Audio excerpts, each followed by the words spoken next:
To jest podcast Świat.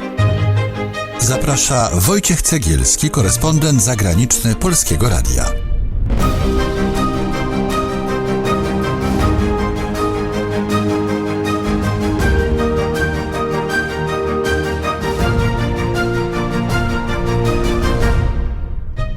Chcę Was dzisiaj zabrać na granicę, prawdopodobnie najbardziej znaną granicę w Ameryce Południowej.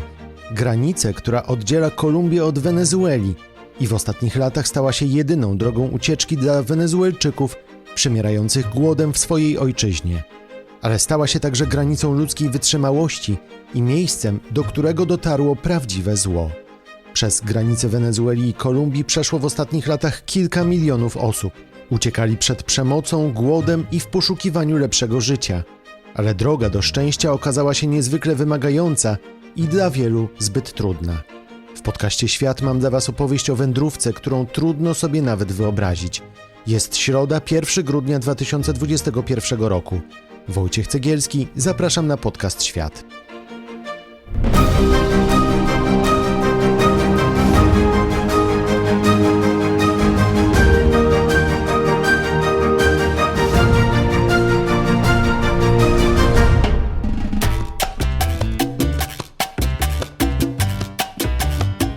Wenezuela była kiedyś bogatym krajem. Zarabiała na gigantycznych złożach ropy, drugich co do wielkości w świecie. Nazywana była nawet Wenezuelą saudyjską. Ale gigantyczne były też nierówności społeczne między bajecznie bogatymi a ekstremalnie biednymi Wenezuelczykami. To właśnie one sprawiły, że w 1998 roku do Wenezueli zawitał radykalny socjalizm. Primera vez que vengo físicamente, porque en Sueños a Cuba vinimos muchas veces los jóvenes latinoamericanos. En Sueños a Cuba. Wybory wygrał Hugo Chávez, były wojskowy i przywódca socjalistycznego ruchu rewolucyjnego. Chávez na powrót znacjonalizował wenezuelskie przedsiębiorstwa naftowe oraz rolnicze i wprowadził nową konstytucję. Państwo w założeniu idealne szybko jednak zaczęło przypominać swoją karykaturę. Pod koniec życia Cháveza inflacja wynosiła aż 48%. Gdy Hugo Chávez zmarł na raka w 2013 roku, jego miejsce zajął dotychczasowy wiceprezydent Nicolás Maduro. Wenezuela zaczęła jeszcze bardziej staczać się w finansową przepaść. W 2018 roku hiperinflacja wyniosła 40 000%.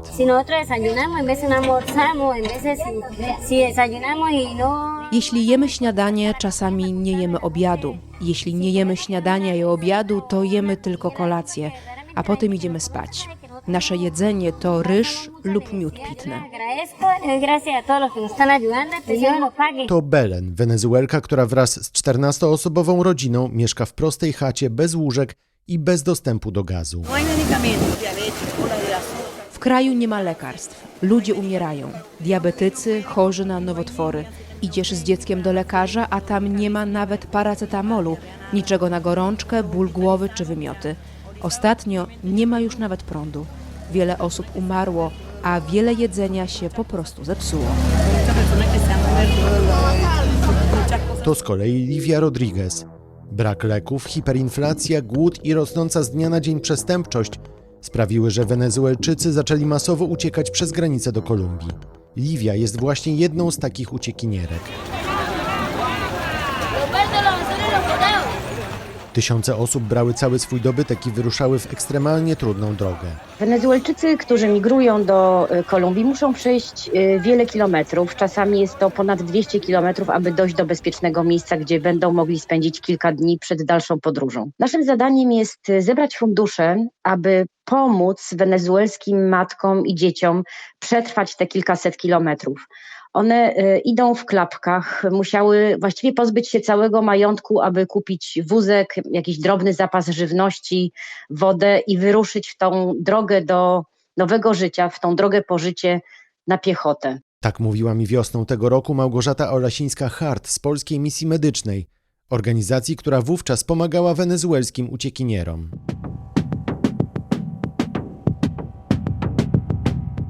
Granica z Kolumbią miała być dla Wenezuelczyków bramą do lepszego świata, ale stała się miejscem koszmaru. Wraz z migrantami pojawiły się tam bowiem kolumbijskie gangi, które postanowiły wykorzystać sytuację. Według Human Rights Watch w północno-wschodnim Catatumbo byli bojownicy FARC zaczęli terroryzować wsie i miasteczka. Las reglas son... Musimy robić to, co nam każą. To oni ustalają zasady. Nie możemy rozmawiać z żołnierzami, nie możemy wychodzić z domu po zmroku.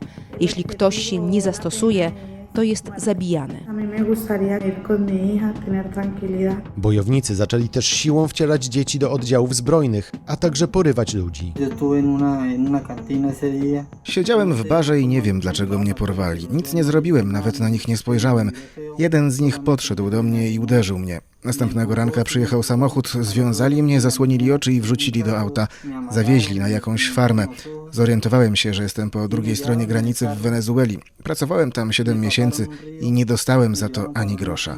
7 meses que nunca recibí no recibí plata, nunca me pagaron, no me dieron nada. Tak mieszkańcy kolumbijskich miasteczek mówili w rozmowie z Human Rights Watch. Niektórych porwanych nie odnaleziono do dzisiaj. Pues nosotros cuando ellos desaparecieron, nosotros pues Kiedy mój syn zniknął, zaczęliśmy go szukać, ale nikt nic nie wiedział, nawet prokurator. Tak bardzo chciałabym, żeby wrócił, żywy lub martwy. mi hijo apareciera. Regué pancartas, fotos. Rozwiesiłam plakaty, zdjęcia we wszystkich miastach, ale nic to nie dało. Para buscarlos. No hemos sabido nada de ellos. Już za chwilę ciąg dalszy opowieści o ucieczce Wenezuelczyków po wolność. Teraz chcę Was jeszcze zaprosić na nasz profil na Instagramie. Znajdziecie tam zupełnie niezwykłe zdjęcia z granicy Wenezueli z Kolumbią. Zobaczcie na własne oczy to, o czym Wam opowiadamy. Możecie nas znaleźć na Instagramie pod nazwą Świat_The World. Śledźcie nas i polecajcie znajomym. Poznaj świat poprzez ludzkie historie.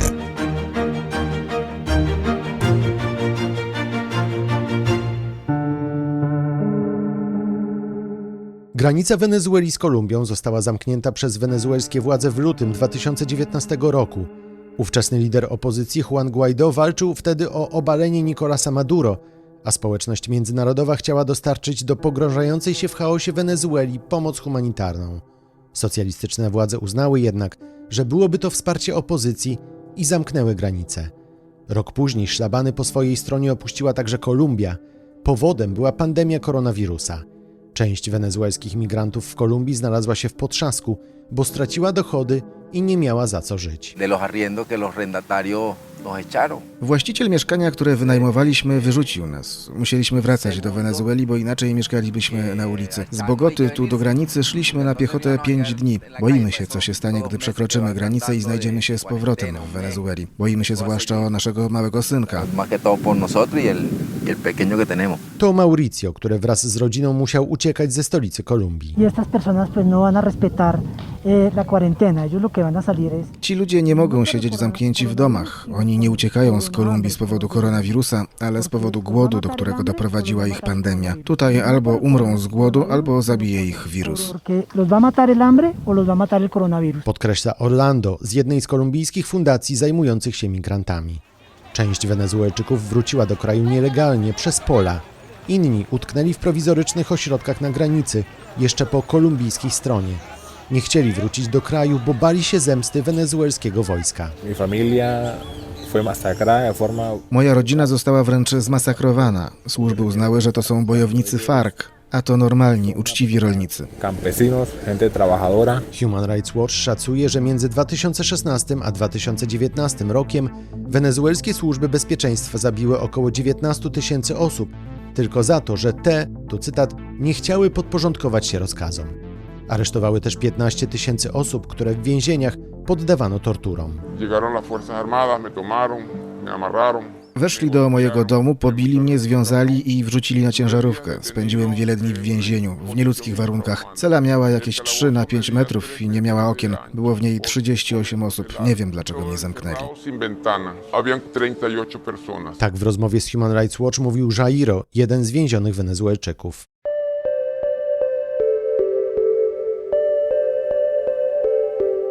Ta opowieść ma także jasne strony, te najnowsze. Wiosną tego roku władze Kolumbii zdecydowały się na niezwykły gest. Milion nielegalnych w świetle prawa migrantów z Wenezueli dostało czasowe, 10-letnie pozwolenie na pobyt. Here in this municipality of Maicao, Tutaj w miasteczku Maicao 1 osoba na 4 to Wenezuelczyk. To pokazuje, jak wiele osób w ostatnim czasie przekroczyło granicę i wjechało do Kolumbii. sense of the enormous proportion of people that have arrived across the border from Venezuela. Tak mówił wiosną tego roku wysoki komisarz ONZ do spraw uchodźców Filippo Grandi. W czerwcu Kolumbia otwarła też granicę z Wenezuelą, a wenezuelskie władze zrobiły to samo kilka miesięcy później. Nie znaczy to jednak, że wszystko skończyło się dobrze, bo się wcale nie skończyło. Granica dalej jest niebezpieczna, bo nadal operują tutaj gangi, nadal dochodzi do porwań i zamieszek, a w ostatnich tygodniach Kolumbia przysłała w ten rejon dodatkowe oddziały wojska. Dochodzi też do przemytu paliwa na dużą skalę.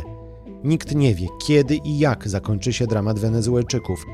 Wiadomo tylko, że w ciągu ostatnich lat bieda i przemoc sprawiły, że z kraju uciekło około 5 milionów osób, z czego ponad 1,5 miliona przedostało się właśnie do Kolumbii.